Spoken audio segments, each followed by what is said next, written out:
Brooke's running from recovery. Again. With Brooke sliding back into her addict ways, her mother was determined to return Brooke to another rehab program. This time it was that Alpine Academy. This time it was in Utah near Salt Lake City. She imagined a more jail-like environment with hyperstructure and order might help. She mused maybe it would scare Brooke straight. Alpine Academy was a cyclone-fenced rural ranch on the outskirts of Salt Lake City, Utah. It had farm and ranch animals, and corresponding duties for its students to care for and bond with. It had small exercise options like a half basketball court and a track, used for running or riding the horses. They had cable television and an Xbox to play games on a community television. They had nice quality home-cooked meals. It was nice, despite being a virtual prison for troubled teen girls. Once a week, the academy took everyone into the city for a dinner and to socialize. It was the reward for trying to recover and for following directions. Contrasting all that, though, razor wire cyclone fence surrounded the grounds, pressure plates in hallways and window sensors to signal residents are trying to leave the building at night or during lockdowns, patrols to casually surveil the premises while instilling fear of fleeing in its students, and daily psychiatric sessions both to help work through issues and to detect potential intent to escape. Timing did not work out for Brooke going to Alpine Academy rehab program, and her mother worried that she might run away again knowing her impending fate to return to rehab. Brooke hated open sky wilderness and resented being controlled and transported against her will to the man's rehabilitation crap. To minimize Brooke's substance abuse triggers and to drive hyper-scrutiny, her mother asked that Brooke return to stay with Catherine and me until she could attend Alpine Academy. Of course, I agreed to take Brooke in hopes to mitigate her reacting and fleeing in any way to help her. But Brooke did not arrive as expected. My daughter Brooke had different plans. She boarded the airplane to fly to Catherine and me in Washington State. I waited at the only debarkation route, which was an escalator ascent from baggage claim to the main floor where the street exits were. Her plane had landed, but there was no Brooke. I waited 30 minutes and then worried and frustrated waited another 30 minutes. No Brooke. Concerned that she might be in a bathroom or something, I did not want to leave my post while I waited for her ascent on the escalator. If I was not there when she came up, she might wander off, I imagined. She did not want to go to Alpine Academy rehab, and she did not want to stay with me. My imagination made me think she's ran again. And since I was at the escalator before her plane had landed, I presumed she may be hiding in the airport terminal somewhere. Seattle-Tacoma Airport has a tram that connects different wings of the airport, and so finding Brooke would be even more, if not extremely difficult, probably impossible to find anywhere. My only practical solution was to seek airport police and explain my situation. Well, that ended up a bit dramatic. They issued a search demand for Brooke over the public announce system, or PA loudspeakers. They rallied their small contingent of police and fanned out across the airport terminals to find the renegade addict. The police gave me an emergency access pass so that I could travel throughout the airport, as well to search for my daughter. She was lost in heart, mind, and body, and now she was lost in Seattle. I went to every terminal and location in the airport, twice. I rode the tram from place to place, ascended and descended staircase after staircase, escalators after escalators. I went to the women's bathrooms and asked people to go in to see if they could find a white, freckled, red-headed little girl with dreadlocks. But no one had seen her. Eventually, both the police and I gave up. Brooke somehow must have escaped the airport or was outstanding at hiding from everyone. I returned home without Brooke, Her mother had freaked out. The Seattle police were informed and they were on the lookout for her. Brooke had run away again. In hindsight, I think it was a bit funny in wordplay. Brooke's flight from me was the origin of the drama, and yet she arrived on a flight from Northern California's Oakland airport. Silly, I guess, but I've always liked wordplay, even if the situation was dire. It somehow makes horrible things a little more palatable.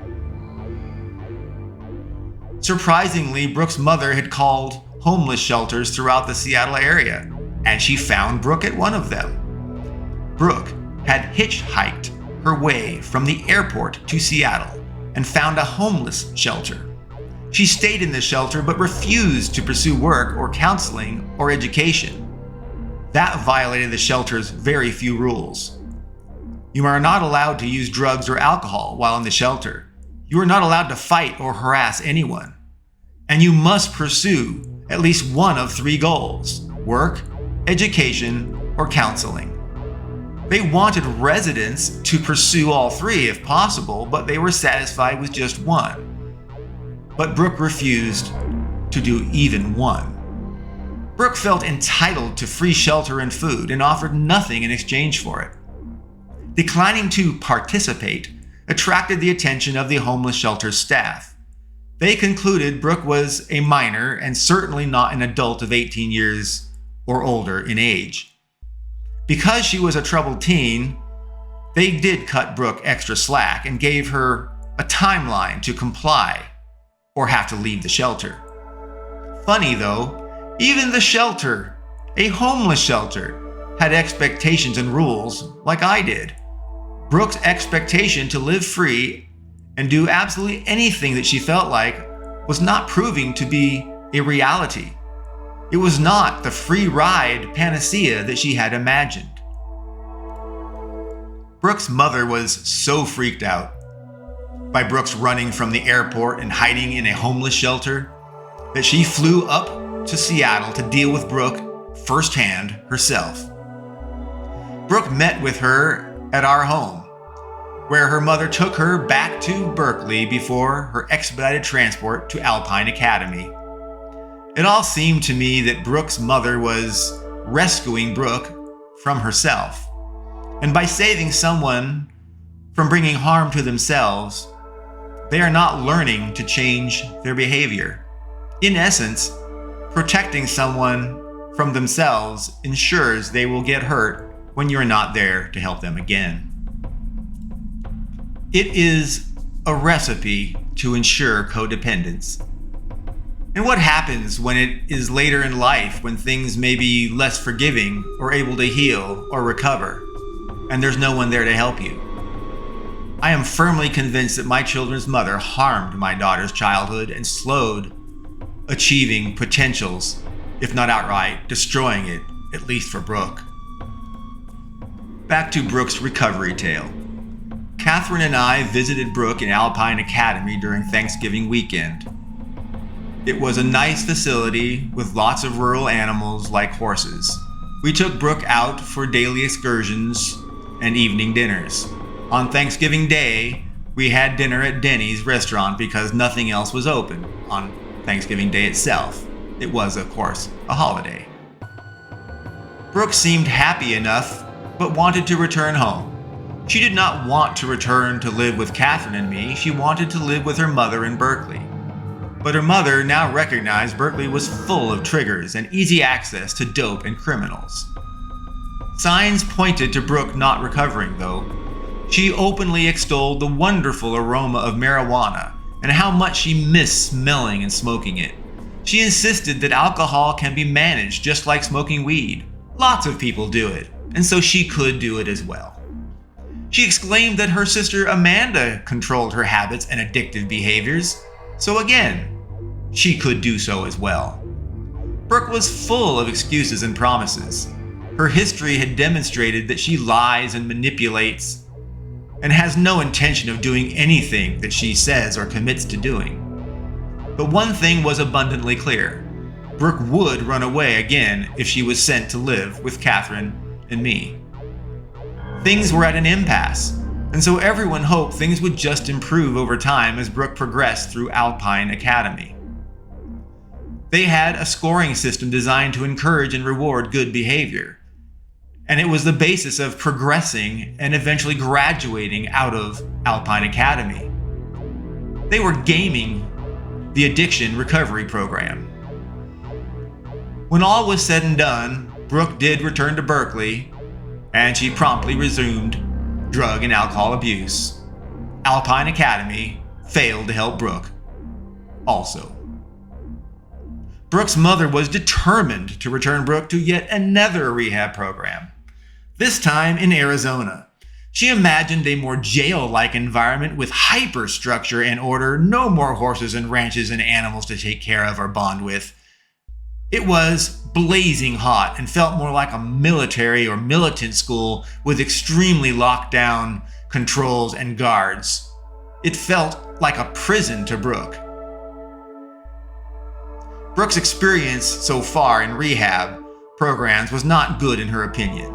Open Sky Wilderness seemed to Brooke like a horror show, sending her on survival episodes in the mountains of Colorado. Alpine Academy felt like a prison to her because of the escape prevention, pressure plates, window sensors, patrols, razor wire cyclone fence, and the locks that were everywhere. She thought she had known hard. She thought she had been in a prison. But now she was experiencing something that was actually, legitimately, prison-like hard. Brooke saw this new Arizona rehab as punishment, and she decided that she never wanted to attend another rehab program.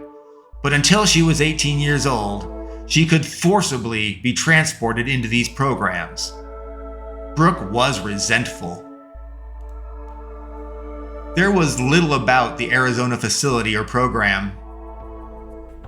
It seemed more about housing bad apple kids or storing children of parents that had too much of their children and gave up on them. It was not about recovery through therapy. It seemed more about therapy through illustrating how terrible life is behind bars without any personal rights. The Arizona rehab facility was serious in contrast to the Utah program. It also, though, failed to help Brooke. Afraid that Brooke would resume her drug use upon returning to Berkeley, she came to live with Catherine and me once again.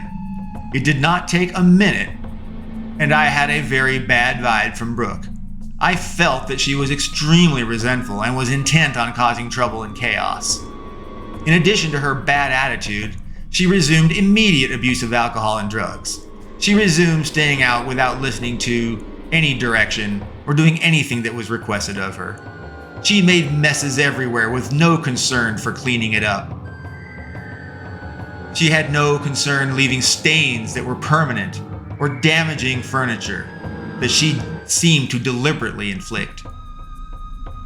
Brooke's behavior and attitude was unacceptable, and I surmised she was doing it intentionally to drive conflict and confrontation. I obliged Brooke's wish for confrontation at that time. I gave Brooke an unambiguous ultimatum.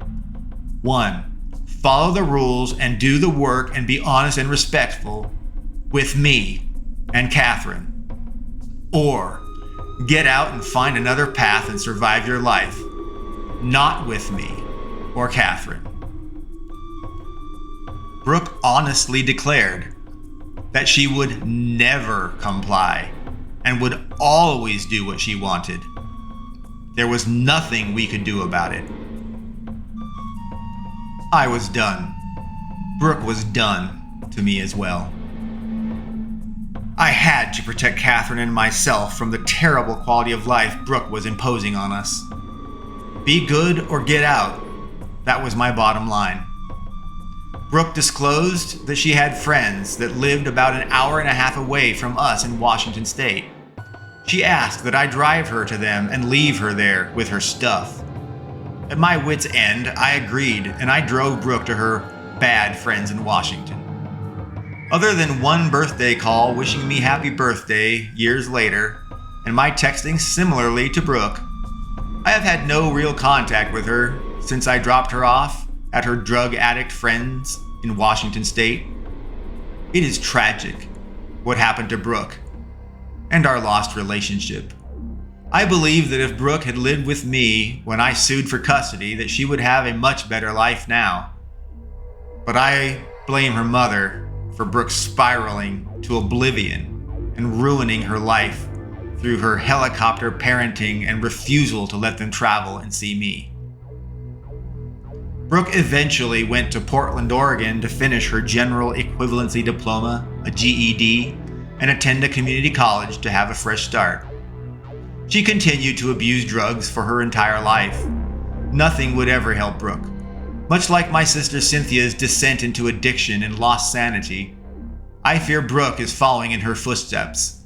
That is especially tragic because Brooke expressed horror when she witnessed Cynthia talking to rose bushes in a heated conversation so many years ago. And yet, years later now, Brooke is assuming Cynthia's attitude, her madness, and her substance abuse.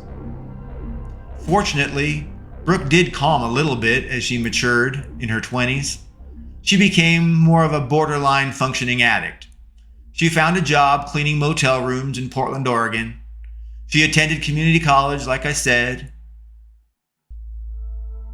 Her life drifted and meandered without purpose and apparent any positive impact for others. I have often pondered Brooke's difficulty relating to people and behaving off socially and showing zero integrity and honesty so easily. I wondered if she might truly be sociopathic, but had learned how to act with her emotions to get along with people. But it's not how she actually feels naturally or perceives things. As I noted earlier, I have contemplated if Brooke might be sociopathic. I truly hope not, but it is a possible explanation for her uncontrollable behavior. Whatever the reason, Brooke struggled with drug addiction, deceit, and criminal behavior. As an aside, Amanda had some challenges in her early teens as well, but she found herself and lifted herself by her own bootstraps to great success. She graduated high school, went to community college to raise her GPA, earned a bachelor's degree from UC Santa Barbara, and secured finance and accounts receivable manager job roles right out of school.